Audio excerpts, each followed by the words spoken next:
함께 교독하도록 하겠습니다. 제가 먼저 읽겠습니다. 거짓 선지자들을 삼가라. 양의 옷을 입고 너희에게 나아오나 속에는 노략질하는 일이라.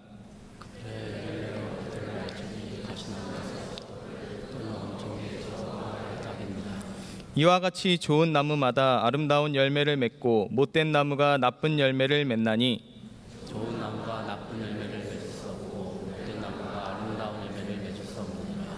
아름다운 열매를 맺지 아니하는 나무마다 찍혀 불에 던지느니라. 나더러 주여 주여 하는 자마다 다 천국에 들어갈 것이 아니요 다만 하늘에 계신 내 아버지의 뜻대로 행하는 자라야 들어가리라. 그날에 많은 사람이 나더러 이르되 주여 주여 우리가 주의 이름으로 선지자 주의 이름으로 귀신을 쫓아내며 주의 이름으로 많은 권능을 행하지 아니하였나이까 하니니 그때 내가 그들에게 밝히 말하되 내가 너희를 도무지 알지 못하니 불법을 행하는 자들아 내게서 떠나가라 하리라. 그러므로 누구든지 나의 이 말을 듣고 행하는 자는 그들 반성하게 지은 지혜를 받으리니 비가 내리고 창수가 나고 바람이 불어 그 집에 부딪히되 무너지지 아니하나니 이는 주를 반석 위에 놓은 까닭이요 나의 이 말을 듣고 행하지 아니하는 자는 그 집을 모래 위에 지은 어리석은 사람을 받으리니 비가 내리고 창수가 나고 바람이 불어 그 집에 부딪힘에 무너져 그 무너짐이 심하니라.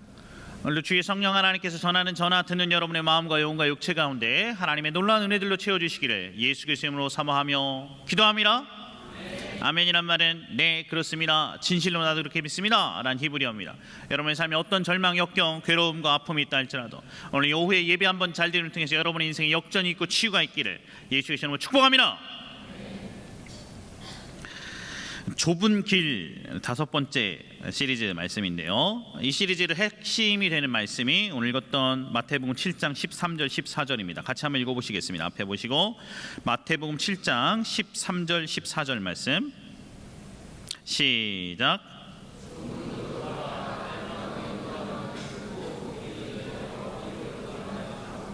14절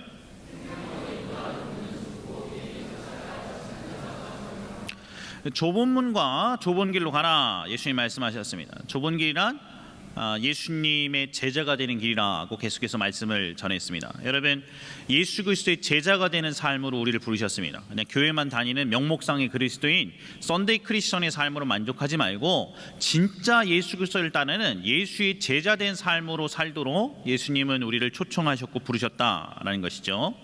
그럼 어떻게 하면 명목상의 그리스도인 썬데이 크리스천 안 되고 예수의 제자가 되는가? 지금까지 오늘까지 이제 다섯 번째고요. 네 가지 얘기했었는데, 첫 번째는 침례를 받고 선교적인 삶을 살아라. 두 번째는 자기를 부인하고 십자가를 짊어지고 예수를 따르라. 세 번째는 영혼을 얻고 섬기는 삶을 살아라. 지난주에는 공동체됨을 소중히 여기고 모이게 힘써라 이렇게 얘기했었습니다. 오늘은 제자의 길에서 우리가 생각해야 할 점, 특별히 성윤리에 대해서 좀 가서 말씀 나누고자 합니다. 오늘 본문을 통해서 제일 처음 배울 수 있는 교훈은 이것입니다. 한번 따라서 하실까요? 거짓 선지자들을 조심하라. 다시 한번요. 거짓 선지자들을 조심하라. 오늘 읽었던 본문 다시 한번 읽어보겠습니다. 마태복음 7장 15절부터 20절까지입니다. 여러분이 한 절, 제가 한 절 읽겠습니다. 시작.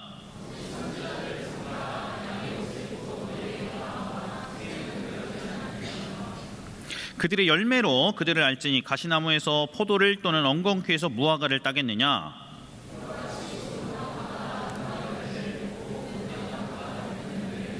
좋은 나무가 나쁜 열매를 맺을 수 없고 못된 나무가 아름다운 열매를 맺을 수 없느니라. 이러므로 그들의 열매로 그들을 알리라. 아멘.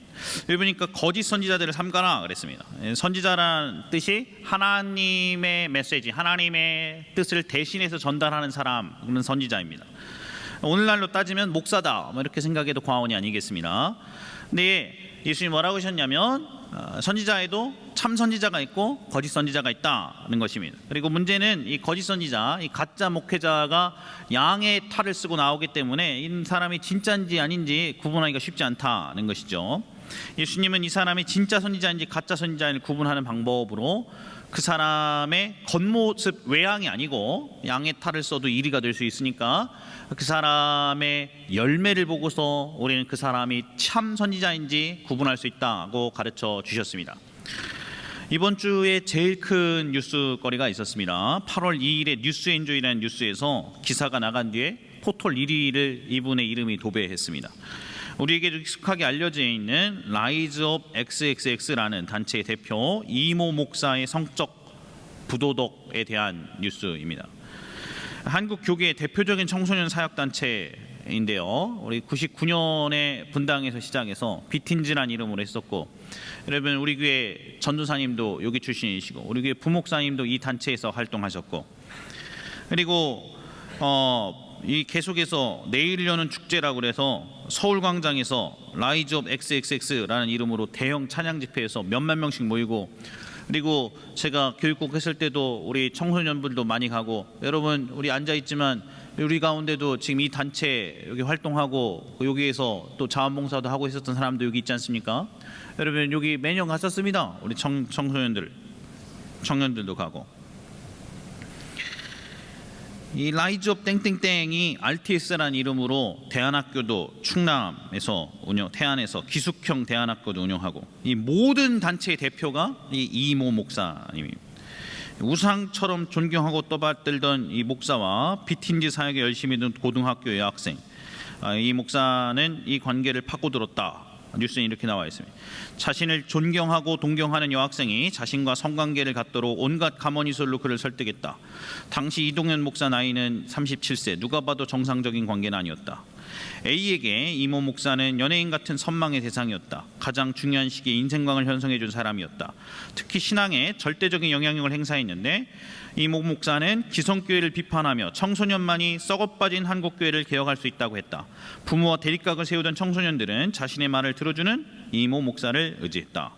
이모 목사는 처음에 호의를 베풀며 A에게 접근했다. 특별히 불러내 맛있는 것을 사주거나 자동차에 태우고 교회로 드라이브를 시켜줬다. 그때까지만 해도 별다른 요구는 없었다. 사역에 심취했던 여학생은 이모 목사가 하는 말과 행동에 서서히 잠식당했고, 1년을 보낸 후 만 17세이던 고3 봄에 이모 목사는 본격적으로 성관계를 강요했다. 뉴스에 쭉 나와 있는. 나중에 몇 달 후에 걸렸어요. 이 A 양의 어머니한테. A 양 어머니가 이 문제를 크게 안 하고 해결하고 있어서 이모 목사한테 각서 받고 다시는 접근하지 않겠다. 각서 쓰고 나서 다시 눈물로 각서를 썼는데, 자신의 행위를 정당화해가지고 이 A와 관계를 갖고 있는 동안에도 경건한 생활을 강조하고 죄에 대해서 설교하고, 술 마시고 담배 피고 사람들 경건하지 못하다고 정죄하고, 포르노 보는 사람을 비난했다고 그럽니다. 그리고 A가 내가 너무 괴롭다 그러면 정신력이 약하다고 나무라고, 나중에 대학 가서도 계속해서 꼬셔서 관계를 맺고 여기저기 모텔로 다니고, 그러다가 다시 엄마한테 걸려갖고 또 뭐라 그러고, 그리고 이 A가 이 너무너무 큰 죄책감과 아픔 가운데 어떻게 견딜 수가 없어서 여기 벗어난 유일한 길은 유학 가는 거다. 그래서 유학을 가려고 떠나니까 그러면 이별 여행을 가자. 그러고서 마지막으로 그 유럽 여행을 가셨다고 그래요. 그 뒤로도 이 자매 말고 다른 자매들에 대한 성적 추행의 증거들이 드러났다고 합니다. 하나님 말씀이 얼마나 많습니까? 예수님 말씀이 마태복음 7장 15절 다시 한번 읽어보실까요? 앞에 보시고 마태복음 7장 15절입니다. 여러분이 한 절 제가 한 절 읽겠습니다. 시작.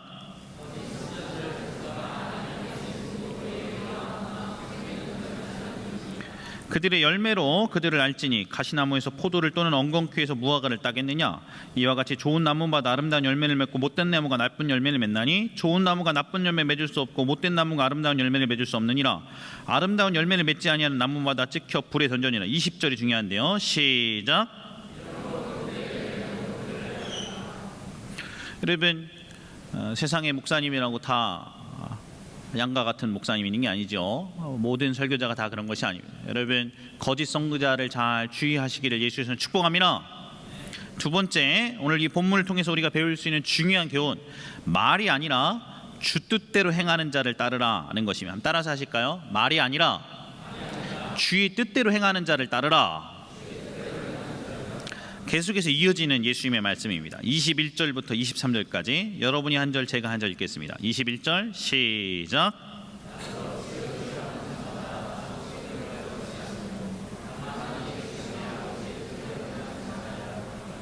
그날에 많은 사람이 나더러 이르되 주여 주여 우리가 주의 이름으로 선지자 노릇하며 주의 이름으로 귀신을 쫓아내며 주의 이름으로 많은 권능을 행하지 아니하였나이까 하리니 23절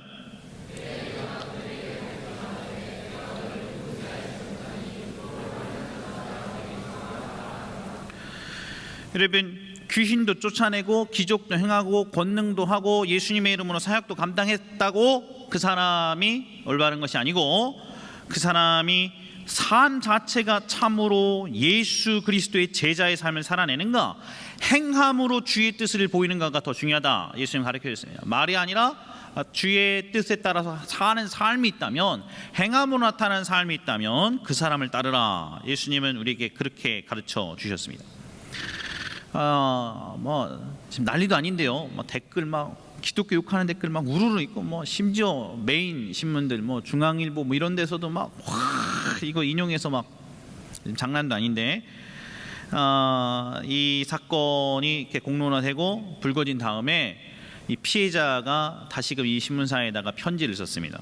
이 사건 당사자였던 진술을 했던 피해자 A 양이 편지를 썼습니다. 이 편지가 굉장히 감동적이었습니다. 왜냐하면 대부분의 성폭력 또는 성추행의 피해자 여성 자매들은 이 정도의 성숙된 의식을 보이기가 참 쉽지 않은데 어려움 가운데 있어서 이렇게 넓게 생각하고 그다음에 제가 생각하기에는 너무너무 아름답게 잘 응답했기 때문에 그렇습니다. 이렇게 얘기했는데요. 많은 사람이 왜 이제야 이 이야기를 꺼내놓는지 궁금해한다고 들었습니다. 저는 보복 의도 없이 2007년 있었던 유럽 여행에 대한 이야기를 들은 후 저와 같이 외로움 속에 아무에게도 말을 못하고 고통스러워하고 있을 아이가 있을 것 같아 용기를 내어 인터뷰 요청에 응했습니다. 당사자로 저만큼 이 문제를 오랫동안 분석하고 생각한 사람도 없을 것입니다.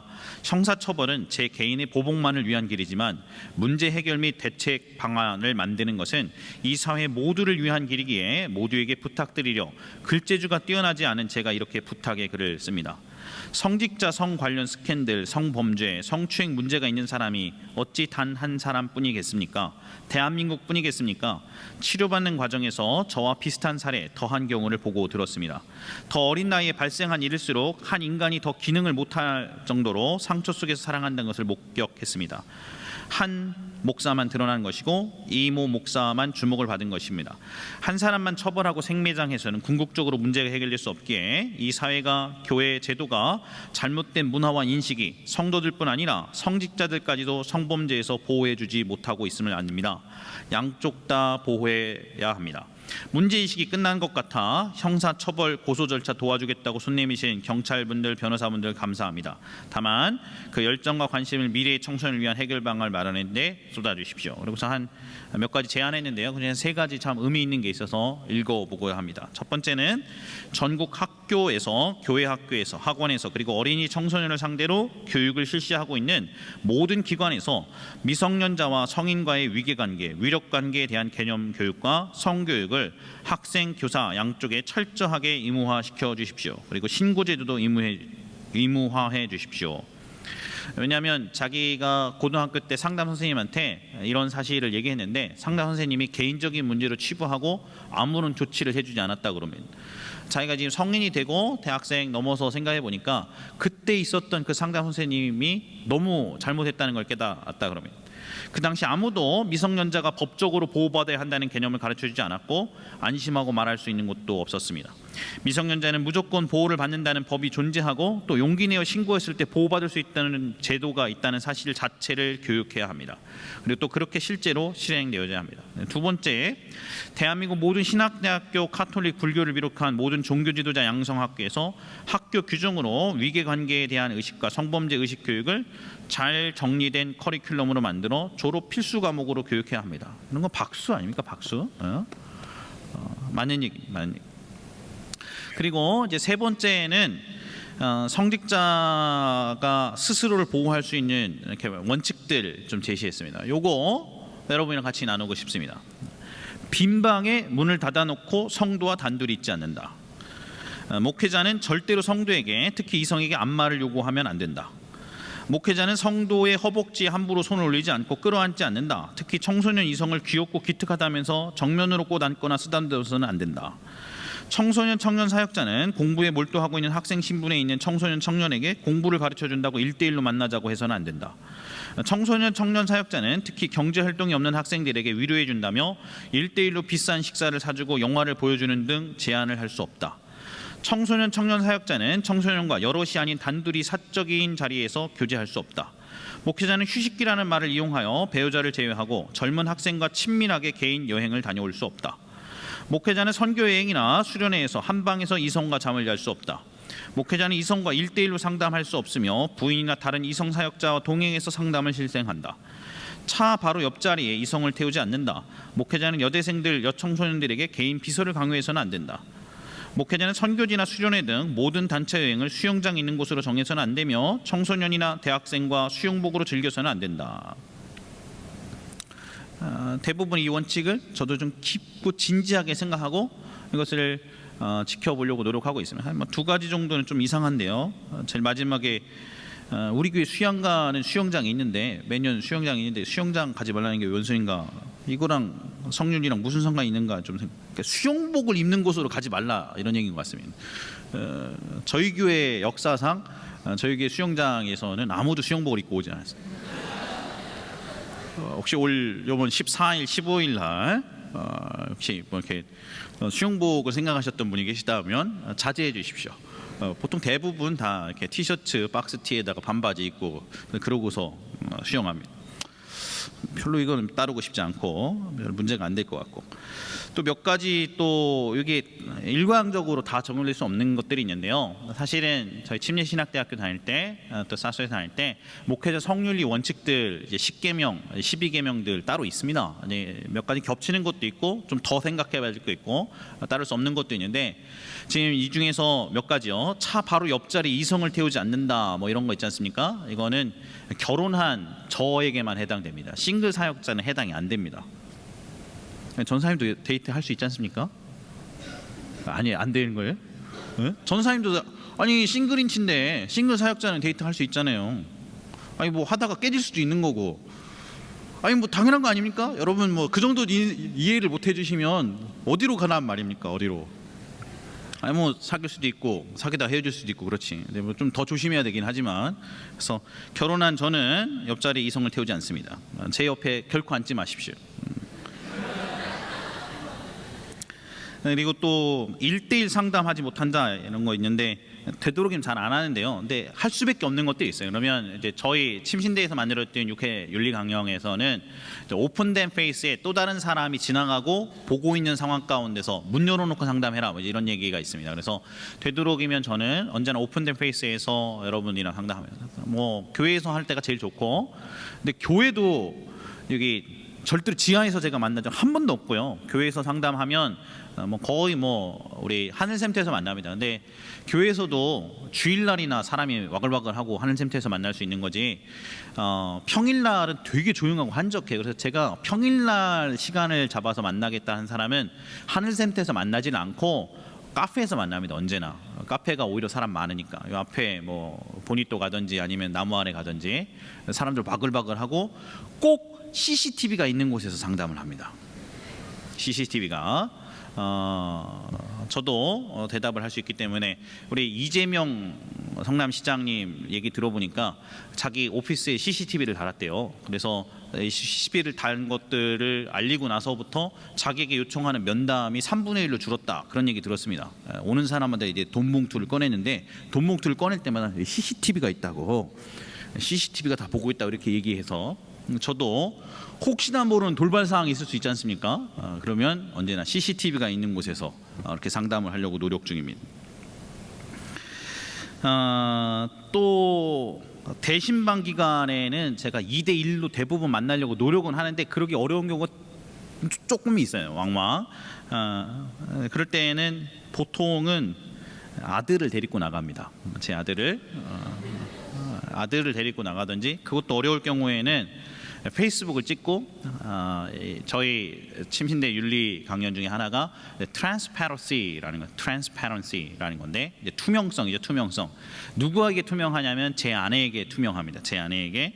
그래서 제 아내가 제 사역의 모든 동선을 다 알고 있습니다. 그래서 제 카톡, 문자 이런 것들을 매일 밤마다 아내가 확인하세요.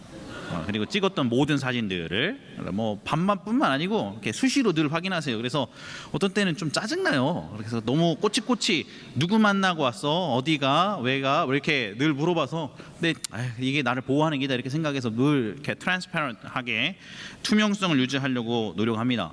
여러분, 제가 이렇게 1년에 셀 리더들 한 번 정도 대신방 하지 않습니까? 그러면 꼭 저희 윤리 강연 중에 하나가 1년에 3번 이상을 만나지 않는다, 이런 것도 있어요. 1년에 3번 이상을 상담이든 신방이든. 근데 뭐 1년에 한 번 만나니까 제가 한 번은 여러분의 삶에 있는 자리에서 만나고 싶어서. 그리고 꼭 페이스북에 사진을 올리려고 노력합니다.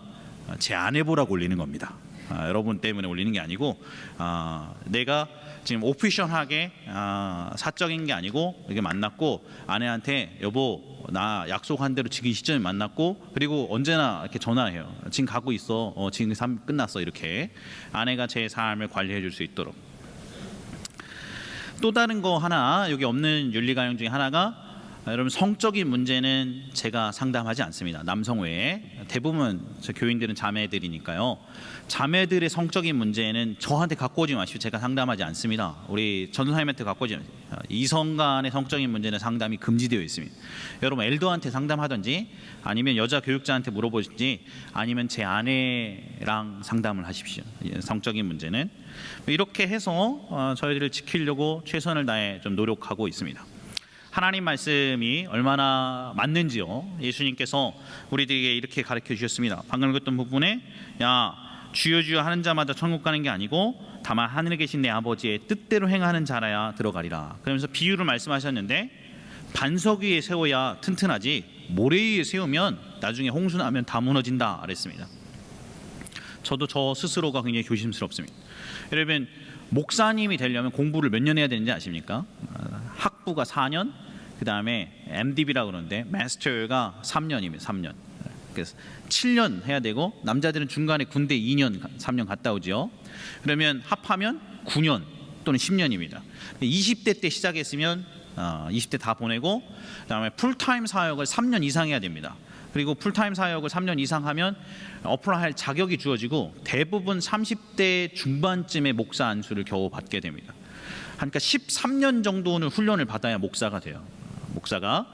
여러분, 13년 동안이나 훈련 받았고서 겨우 목사가 됐는데, 그리고 심지어 거기서 공부를 더 하겠다고 박사 전 단계에 있던 THM 2년 더 하고, 박사과정 보통 한 5년 더 하고, 그렇게까지 했는데 성적인 문제 때문에 넘어지는 분들, 선배들 저는 왕왕 많이 보았습니다. 소름 끼치는 대로 무서운 일입니다. 그래서 오늘 세 번째 마지막 이야기 여러분한테 꼭 부탁하고 설교를 맺고 싶습니다. 마지막 여러분이 전달하는 말씀은 이것입니다. 목회자를 위해 기도하라는 것입니다. 따라서 하시지 않겠습니까? 목회자를 위해 기도하라.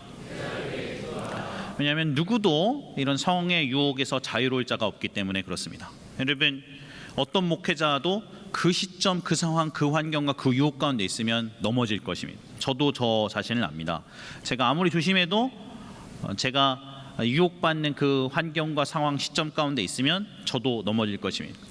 유일하게 하나님 앞에 기도하는 것은 아예 그 상황에 안 들어가게 해달라고 기도하는 것입니다. 안 들어가게 해달라고. 하나님, 나도 유혹이 오면, 그리고 그 상황 가운데 있으면 난 이모 목사님처럼 나 손가락질하고 정죄하지만 내가 그 사람처럼 안 될 가능성이 전혀 없습니다. 내가 죄인인 걸 내 스스로 알기 때문에. 하나님, 저에게도 유혹이 있습니다. 아예 그 상황에 안 접하고 안 들어가게 저를 보호해 주십시오. 이것을 피터 와그너가 방패기도다 그랬습니다. 한번 따라서 하실까요? 방패기도. 여러분, 목회자를 위해 기도해 주십시오. 지금 셀 개편 한참 하고 우리 청년 공동체도 셀교회 세우려고 몸부림치고 있는데, 이 시점에 제가 성적으로 타락하고 쓰러지면 그냥 다 날아갑니다. 다 날아가. 얼마나 많은 사람들이 상처 입는지 몰라요. 제가 지금까지 살았던 모든 커리어, 제가 하나님의 나라를 준비했던 그 모든 것, 그리고 우리 가정 모든 게 그냥 한순간에 다 날아갑니다. 여러분, 저를 위해 기도해 주십시오. 제가 여러분 보고 목사님 위해서 기도해 주십시오 이렇게 얘기할 때, 우리 목사님 돈 많이 벌게 기도해 주십시오 이렇게 부탁한 적 한 번도 없습니다. 좋은 아파트, 큰 집, 좋은 차 타게 해달라고 기도한 적 한 번도 없습니다. 그러나 우리 목사님 성적으로 타락하지 않게 보호해 주십시오. 유혹에서 건져 주십시오. 성령 충만하게 도와주십시오. 신실한 사람 되게 해 주십시오. 예수 닮게 해 주십시오. 말씀 사역에 신실하게 불이 되게 도와주십시오. 여러분 이렇게 저희를 위해서 기도해 주시기를 예수께서 축복합니다. 특별히 엘더들과 셀 리더들의 역할이 절대적으로 중요합니다. 여러분들이 저를 보호해 주셔야 합니다. 보호해 주셔야. 많은 분들로부터 여러분들이 저를 막고, 그리고 제가 어떤 자매들이나 이렇게 만나면 언제나 엘더들과 셀 리더들이 의심의 눈초리로 이렇게 쳐다봐 주셔야 합니다. 왜냐하면 그게 제일 저를 보호하는 길이기 때문에 그렇습니다. 가끔은 이제 제 청소년 사역부터 쭉 이 연장에서 하기 때문에 우리 새내기들 중에 이렇게 너무너무 반가우니까 어디서 만나면 목사님 그러면서 와서 덜컥 안기려고 하는 그런 자매들도 있습니다. 앞으로는 저한테 그렇게 안기려고 하면 내가 성경책 이렇게 막을 거예요. 찔러서. 오지 마라. 되도록이면 접촉은 안 하려고. 되도록이면. 제가 전에 지금 있는 교회 말고 전에 있었던 교회에서는 모든 접촉이 다 금지됐어요. 제가 처음에 저희 교회 부임해서 굉장히 좀 어색했던 게 안수하는 거 하고 그다음에 나가면서 악수하는 건데, 남자만 악수를 하고, 제 전에 있었던 교회 부목사로 있었을 때는 남자만 악수를 하고 여자 성도는 권사님이든 누구든 아무도 악수를 안 했어요. 근데 여기서는 악수를 하는 문화니까 뭐 해야죠. 악수하겠습니다. 혹시 목사님이랑 악수하는 것이 이렇게 섹슈얼 하라스먼트에 해당한다, 좀 별로 안 좋다 느껴지시는 분이 계시면 악수도 안 할게요. 주먹으로 하십시다. 이렇게 What's your pastor? 이렇게 오늘 혹시 가면서 목사님이랑 나는 이렇게 접촉이 싫다, 그러면 이렇게 기도해 주십시오. 저도 그런 유혹의 자리 순간에 있으면 성적인 죄를 안 저지나 장담할 수가 없습니다. 얘기 나온 김에 이 주제 때문에 한 가지 오해 사는 거 좀 얘기하고 싶습니다. 제가 중학교 1학년 때 처음 이제 깎아머리 하고 초등학교에서 중학교로 왔는데, 중학교 1학년에 있었던 선생님이 이제 굉장히 좀 제가 생각하면 또라이였어요. 지금 생각하면 좀 이상한 분이셨어요. 그래서 그분이 혼내면 뺨을 그렇게 때리셨어요. 근데 저도 불려나가고서 친구랑 얘기하지 말라 했는데, 야 몇 시에 끝나? 이거 물어봤는데 야 몇 시에 끝나라고 했다고, 너 일로 나와. 그래서 웃으면서 때려. 그분이 희한한 분이요. 하여튼 귀 딱 잡고 뺨을 이렇게 팍 때려요. 촥 때리고 촥 때리고. 근데 그때 제가 싸대기를 맞다가 뭐 때문에 맞았냐면, 왜 눈을 똑바로 쳐고 나를 쳐다보느냐고 때렸어요. 그래서 근데 그게 저의 인생에 굉장히 깊은 트라우마가 됐어요. 그래서 제가 그 뒤로 저보다 위 권위자는 눈을 똑바로 못 쳐다봅니다. 제가 남자 고등학교를 나왔어요. 그래서 남자들만 있는 곳에서만 있었고, 중고등학교를 그렇게 나오다 보니까 대학교 때 가끔 처음에 한 3학년 때까지는 그랬던 것 같습니다. 처음에 이렇게 공부하다가 눈을 들면 머리 긴 사람이 있으면 흠칫흠칫 놀라 버렸었어요. 남자들만 있었던 학교를 나와서. 그래서 그 뒤로 또 제가 뭐 몇 번 설교했었지만 뭐 차임의 역사가 많이 있고 여성 자매들로부터 거절당함의 상처들이 많이 있어서 이것이 저의 약점이고 외상이 되었습니다. 그래서 제가 사람 눈을 똑바로 잘 못 쳐다봅니다. 지금도 이것을 치유하려고 굉장히 많이 노력하고 있습니다. 그래도 많이 나아진 편인데 지금도 어렵습니다. 저보다 더 윗권이자면 뭐 아예 쳐다볼 수가 없고, 또 제가 하도 많이 여성들로부터 제가 좋아했던 자매들한테 거절당했던 것 때문에 상처가 내면에 일그러져서 제가 이렇게 젊은 여성 자매들의 눈을 똑바로 못 쳐다봅니다. 그래서 이렇게 눈을 못 마주쳐요. 이걸 제가 약점으로 알고 훈련하려고 많이 노력하고 있어요. 제가 제 아내랑 이렇게 눈 쳐다보기 연습도 하는데 아내 눈도 잘 못 쳐다봐요. 제가 정말로 이렇게 눈을 이렇게 못 쳐다보니까 이따가 보면 이렇게 내리거든요, 시선을. 그러면 자매들 중에 목사님이 자기 가슴을 쳐다보는 줄 알고 이렇게 오버해서 반응하는 경우가 있습니다. 절대로 그런 게 아닌 걸 꼭 말씀드리려고요, 이 자리를 빌어서. 저도 당혹스러워요. 저도 눈을 쳐다보기 힘들어서 시선을 내린 건데 목사님이 왜 이렇게 하나 그래서 이렇게 오버하면 제가 어떻게 해야 될 줄을 모르겠어요. 제가 자매 정신을 차려서 이렇게 얘기하고 싶어요.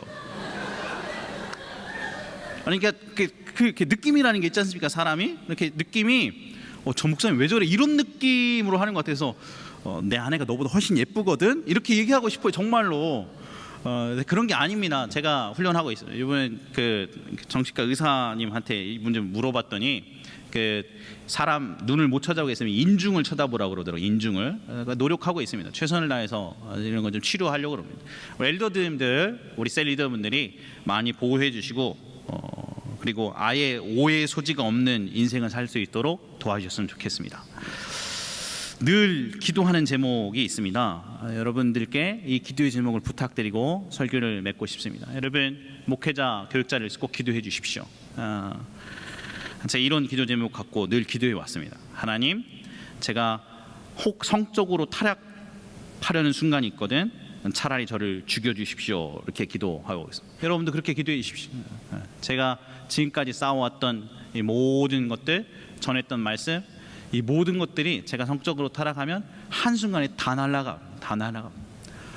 아무것도 안 돼요. 우리 교회 공동체도 너무나 큰 해악이. 하나님, 김한 목사님이 성적으로 타락하려거든 차라리 죽여주십시오. 꼭 이렇게 전류에 기도해 주십시오. 이러한 은혜가 우리 가운데 있기를 예수의 이름으로 축복합니다. 기도해 주시길 부탁드립니다. 기도하고 마치겠습니다. 사랑하는 아버지 하나님, 오늘 목회자의 성윤리와 아버지 하나님 목회자를 위해서 기도해야 됨에 대해서 하나님 말씀 나누었습니다. 아버지 하나님, 주님께서 말씀하셨던 것처럼 그들의 열매로 그들의 삶을 알고 그들의 진실된 정체를 안다 말씀하셨사오니, 아버지 하나님, 우리의 삶이 하나님의 뜻에 순종하고 예수의 제자된 삶을 걸어가는 삶으로 인정받는 아버지 그런 그리스도인 되게 도와주시옵소서.